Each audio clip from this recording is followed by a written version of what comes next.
Hi friends. So இந்த வீடியோவில் நம்ம எப்படி ஒரு லாஜிக்கல் ஆப்ரேட்டர்ஸ் யூஸ் பண்ணலாமாங்கிற சம்மந்தமாக தான் நம்ம பார்க்க போகிறோம். சரிங்களா? So logical operators. Okay fine. So இங்கே நான் என்ன செய்கிறேன்னு பாருங்கள். ஸோ லாஜிக்கல் ஆப்ரேட்டர்ஸ் என்று சொல்லும்போது நம்ம 3 விதமான லாஜிக்கல் ஆப்ரேட்டர்ஸ் பார்ப்போம். ஸோ அண்ட் ஆப்ரேட்டர்ஸ், அதே மாதிரி ஆர் ஆப்ரேட்டர்ஸ், அதே மாதிரி நாட் ஆப்ரேட்டர்ஸுங்கிறத நம்ம பார்க்க போகிறோம். சரிங்களா? ஸோ சிம்பிளாக ஃபர்ஸ்ட்டுக்கு லாஜிக்கல் ஆப்ரேட்டர்ஸ் எப்படி ஒர்க் பண்ணுதுங்கிறத நம்ம பார்ப்போம். ஸோ இப்போ அதுக்கு நான் என்ன யூஸ் பண்ணுறது, கன்சோல் டாட் ரைட் லைனுக்குள்ளே நான் எழுதி பார்க்க போகிறேன். ஸோ இப்போதைக்கு நம்ம அண்ட் ஆப்ரேட்டர்ஸ் பார்ப்போம். ஸோ அண்ட் ஆப்ரேட்டர்ஸில் 4 விதமான கன்செப்ட் இருக்கும். இப்போ பார்த்தீங்களா இருந்தால் ஒரு கம்பேரிஷன்ஸ்லேருந்து உங்களுக்கு ட்ரூங்கிற ஒரு விட வருதுன்னு வைங்களேன். ஸோ முதலாவது கம்பேரிஷன்ஸில் ட்ரூன்னு சொல்கிற விட வருது. ஸோ அண்டுக்கு நாம் இந்த மாதிரி நோட்டேஷன்ஸ் கொடுத்துக்குவோம். ஸோ டபுள் அண்ட் கொடுப்போம். அடுத்து ரெண்டாவது வேல்யூஸ்லேயும் ரெண்டாவது கம்பேரிஷன்லேயும் நமக்கு ட்ரூ வேல்யூஸ் வருவதாக இருந்தால் நம்மளோட ஃபைனல் அவுட்புட் என்னையாக இருக்குமென்று பார்த்தீங்களா இருந்தால் ட்ரூ இருக்கும். சரிங்களா? 2 ட்ரூ, அதாவது ட்ரூவும் அண்ட் ஆப்ரேட்டர்ஸ் யூஸ் பண்ணி ட்ரூ, அதாவது 2 பக்கமும் ட்ரூவாக இருந்தால் ட்ரூ இருக்கும். இதுவே ட்ரூ இந்த இடத்த ஃபால்ஸ், ஏதாவது ஒரு சைட் ஃபால்ஸாக இருந்தாலும் நமக்கு என்ன செய்யும், ஃபால்ஸுங்கிறது டிஸ்பிளே ஆகும். இதுவே மற்ற சைடும் நான் காப்பி பண்ணி பேஸ்ட் கணிக்க பாருங்கள். ஃபால்ஸ், இந்த சைடில் ட்ரூ. இப்போ எக்ஸிக்யூட் பண்ணுறது பாருங்கள். எனக்கு பாருங்கள் ஃபர்ஸ்ட் வேல்யூஸ் மட்டும் ட்ரூவாக இருக்குது, மற்ற 2 அவுட்புட்டும் எனக்கு ஃபால்ஸாக இருக்குது. சரிங்களா? இதுவே ரெண்டுமே ஃபால்ஸாக இருந்தாலும் நமக்கு வரப்போகிற விட என்னன்ட்டு பார்த்தீங்கன்னா ஃபால்ஸ். அதாவது அண்ட் ஆப்ரேட்டர்ஸ் எந்த சந்தர்ப்பத்தில் நீங்கள் யூஸ் பண்ணுவீங்களேன்ட்டு பார்த்தீங்களா இருந்தால் ரெண்டுமே கண்டிப்பாக தேவை என்று சொன்னால் மட்டும் நம்ம என்ன செய்வோம், அண்டுங்கிறத நம்ம யூஸ் பண்ணுவோம். அதாவது யூசர் நேமும் கரெக்டாக இருக்கணும், பாஸ்வேர்டும் கரெக்டாக இருக்கணும்னா அந்த இடத்த நம்ம அண்ட் ஆப்ரேட்டர்ஸ் யூஸ் பண்ண வேண்டி இருக்கும். இதுவே நம்ம கம்பேரிஷன்ஸ் ஆப்ரேட்டர்ஸில் பார்த்துருந்தோமா இருந்தால் இங்கே பாருங்கள் 1 = 1. அப்போ இந்த இடத்த நமக்கு என்ன செய்யும், ட்ரூங்கிற விட வரும். இங்கே நான் என்ன செய்கிறேன், 2 = 2 என்று கொடுக்க. சரிங்களா? இப்போ எக்ஸிக்யூட் பண்ணுறேன்னு பாருங்கள். ஃபர்ஸ்ட் வேல்யூ ட்ரூ வந்திருக்கு.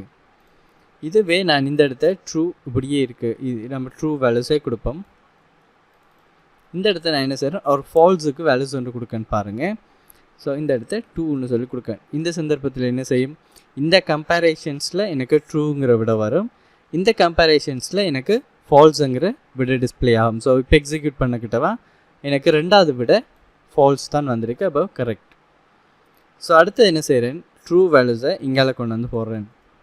1 = 1 அது ட்ரூ தான் கண்டிப்பாக. இந்த இடத்த நான் ஃபால்ஸை கொண்டு வந்து போடுறேன். இப்போ 3 கொடுத்துக்கிறேன். அப்போ பாருங்கள் 1 = 3ன்னு சொல்லிக்க நான் சொல்கிறேன், கம்ப்யூட்டரில் 1ம் 3ம் சமன் என்று சொல்கிறேன். அப்போ செக் பண்ணி பார்க்குது, கண்டிப்பாக சமன் இல்லை, அதனால் எனக்கு இந்த இடத்த ஃபால்ஸ் வருது. அதுக்கப்புறம் 1 = 1 ஸோ அதை ரெண்டையும் கம்பேர் பண்ணி பார்க்கும்போது ட்ரூ வேல்யூஸ் வருது. ஸோ இப்போவும் நமக்கு ட்ரூ வருது பாருங்கள். ஸோ அடுத்து ரெண்டையுமே ஃபால்ஸ் பண்ணி பார்க்க. ஸோ 2 சைடுமே ஃபால்ஸ் வேல்யூ கொடுத்தாலும் நமக்கு ஃபால்ஸ் என்ற விட தான் வருது.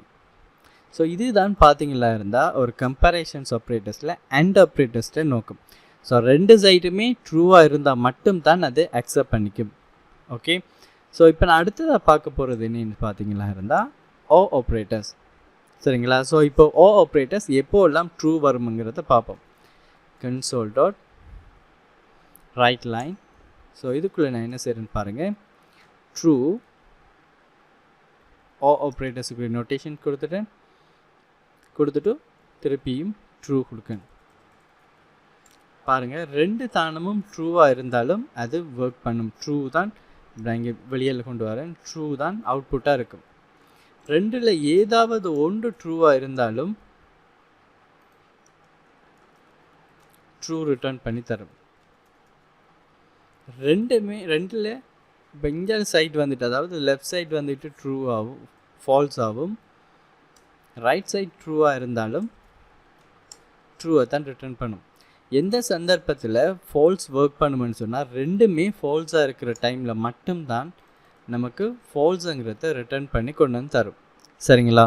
ஸோ இப்போ நான் எக்ஸிக்யூட் பண்ணுறேன்னு பாருங்கள். எனக்கு ஃபர்ஸ்ட்டுக்கு ட்ரூ, ரெண்டாவதுக்கு ட்ரூ, மூன்றாவதும் ட்ரூ, நாலாவது மட்டும்தான் ஃபால்ஸ் வந்திருக்கு. அப்போது ஓ ஆப்ரேட்டர்ஸை நல்லா ஞாபகம் வச்சுக்கோங்க. ரெண்டில் ஏதாவது ஒன்று இருந்தால் அக்செப்ட் பண்ணிக்கும். ரெண்டுமே இருந்தாலும் அக்செப்ட் பண்ணும்.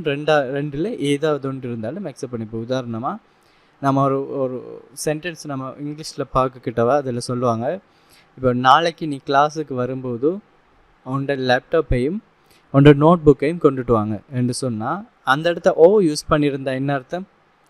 ரெண்டில் ஏதாவது ஒன்று கொண்டு வந்தாலும் அக்செப்ட் பண்ணுவாங்க. So tomorrow you have to bring your laptop or your notebook என்று சொன்னால் நோட் புக் கொண்டு வந்தாலும் அக்செப்ட் பண்ணுவாங்க கிளாஸுக்குள்ளே, லேப்டாப் கொண்டு வந்தாலும் அக்செப்ட் பண்ணுவாங்க. ரெண்டையுமே கொண்டு வந்தாலும் அக்செப்ட் பண்ணுவாங்க அந்த கிளாஸுக்குள்ளே. பட் ரெண்டுமே இல்லாமல் வார சந்தர்ப்பத்தில் மட்டும்தான் இது ரிஜெக்ட் ஆகும். ஸோ அந்த மாதிரி நம்ம ஒரு கண்டிஷன்ஸ் நம்ம எழுத போகிறோம்னா அதுக்கு நம்ம என்ன செய்யலாம், இதை ஓ ஆப்ரேட்டர்ஸை யூஸ் பண்ணக்கூடிய மாதிரி இருக்கும். ஸோ இதுக்கும் நான் என்ன செய்கிறேன், ப்ராக்டிக்கல் பேஸ்டாக செய்து காட்டுன்னு பாருங்கள். 1 = 1. ஸோ அப்போ இந்த கம்பேரிஷன்ஸ்லேயும் எனக்கு ட்ரூ வரும். ஸோ இந்த கம்பேரிஷன்ஸ்லேயும் எனக்கு ட்ரூ வரும். அப்போது எனக்கு வரப்போகிற அவுட்புட் ட்ரூ. பாருங்கள், ஏற்கனவே வந்து அதே அவுட்புட் வருது. ஸோ இந்த இடத்த நான் சரியான விடையும் இந்த இடத்த பிழையான விடையும் கொடுக்கன்னு பாருங்கள். அப்போவும் எனக்கு ட்ரூ தான் டிஸ்பிளே ஆகும். சரிங்களா? இப்போ நமக்கு லாஜிக்கல் ஆப்ரேட்டர்ஸ் வந்துட்டு யூஸ் பண்ணுறதுக்கு நமக்கு கம்பேரிசன்ஸ் ஆப்ரேட்டர்ஸ் கண்டிப்பாக இருந்தே ஆகணுமான்ற அவசியம் இல்லை. நமக்கு எந்த ஒரு சந்தர்ப்பத்தில் ட்ரூ ஃபால்ஸ் இருந்தாலும் நாம் அதை யூஸ் பண்ணிவிட்டு போகலாம். ஸோ இப்போ நான் இங்கே ஃபால்ஸ் வார விட கொடுக்கேன், நீங்கள் அதில் ட்ரூ வார விட கொடுக்கேன். அப்போவும் என்ன செய்யும், எனக்கு ட்ரூ தான் வரும். சரிங்களா? அடுத்தது ரெண்டு பக்கமே ஃபால்ஸ் வார மாதிரி விட கொடுக்கேன். 2 கொடுத்து விட்றேன். இப்போ எக்ஸிக்யூட் பண்ணுறேன்னு பாருங்கள். எனக்கு நான் ஏற்கனவே என்ன அவுட்புட் எனக்கு டிஸ்பிளே ஆகிச்சோ அதே அவுட்புட் தான் எனக்கு டிஸ்பிளே ஆகிருக்கு. ஸோ மேபி இது வந்துட்டு உங்களுக்கு இப்போ விளங்கியிருக்கும். பட் இது எந்த மாதிரியான சந்தர்ப்பத்திலெல்லாம் இதை யூஸ் பண்ணலாம்னு சொல்லி பார்த்தீங்களா இருந்தால், ஸோ அதுக்கு கண்டினியூஸாக இந்த C# சீரீஸை நீங்கள் பார்த்துட்டே இருங்க. ஸோ அதில் நாம் எந்தெந்த இடங்கள்லாம் இந்த கம்பேரிசன்ஸ் ஆப்ரேட்டர்ஸ் அதே மாதிரி லாஜிக்கல் ஆப்ரேட்டர்ஸ் எல்லாமே நாம் அப்ளை பண்ணுறதுங்கிறது ரியல் லைஃப் சினரியோவோட நமக்கு ஜாயின் பண்ணி செய்துட்டு போவோம். ஸோ கண்டினியூவாக வீடியோஸை பாருங்கள். ஸோ இப்போ லாஸ்ட்டாக வந்துட்டு நம்ம பார்க்க போகிறது யாருன்னு பார்த்தீங்கன்னா சரிங்களா, நாட் லாஜிக்கல் எப்படி யூஸ் பண்ணுறது, எப்படி யூஸ் பண்ணுறதுங்கிறது தான். ஸோ பாருங்கள், console.writeLine. ஸோ இந்த நோட்டுக்கும் நாம் இந்த நோட்டேஷன் யூஸ் பண்ணுவோம். ஸோ இந்த நோட் யூஸ் பண்ணுறதால என்ன நன்மைன்னு பார்த்தீங்கன்னா, நீங்கள் ட்ரூ வேல்யூஸ் வரமாட்டா அதை ரிப்பீட் பண்ணி ஃபால்ஸாக மாற்றி கொடுக்கும். இப்போ பாருங்கள், ஸோ இந்த இடத்துல நான் கோடிங்கை கம்ப்ளீட் பண்ணலை. ஓகே, இப்போ எக்ஸிக்யூட் பண்ணுறேன்னு பாருங்கள். எனக்கு ட்ரூ ஃபால்ஸ் வந்திருக்கு. பட் இங்கே நான் கொடுத்த வேல்யூஸ் ட்ரூ.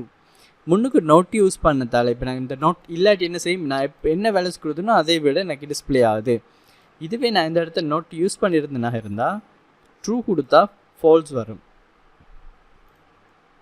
இதுவே இந்த இடத்த நான் ஃபால்ஸ் கொடுத்துருந்தேனாக இருந்தால் எனக்கு அங்கே வரும்போது ட்ரூ வரும்.